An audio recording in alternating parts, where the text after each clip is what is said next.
আসসালামু আলাইকুম সবাইকে। আজকে তোমাদের জন্য আরেকটা সুন্দর প্লেট ডেকোরেশন নিয়ে চলে আসলাম। আর এটা কেমন হয়েছে সবাই কিন্তু ভিডিও শেষে অবশ্যই কমেন্ট করে জানাবা। গোলাপ ফুলটা বানানোর জন্য একটা শসা নিয়ে পাতলা করে স্লাইস করে কেটে নিয়েছি। তারপর একটু মোটা করে কেটে মাঝখানের ভিতরে বিচিগুলো ফেলে দিলাম।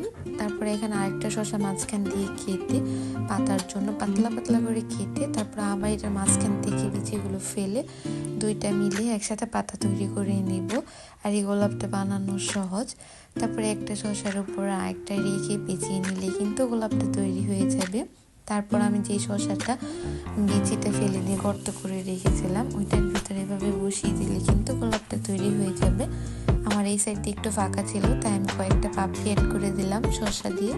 একইভাবে আমি দুইটা গোলাপ তৈরি করে নিয়েছি। এখন পাতাগুলো সেট করে নিচ্ছিলাম। আর পাতাগুলো দেখো কিভাবে সেট করেছি। একটা গোলাপের পাতা যেরকম থাকে ওইভাবে দিয়েছি। আর দেখতে কিন্তু আমার কাছে খুবই ভালো লেগেছে। তোমরাও চাইলে গায়ে হলুদ কিংবা যে কোনো অনুষ্ঠানের জন্য এই ডেকোরেশনটি করতে পারো।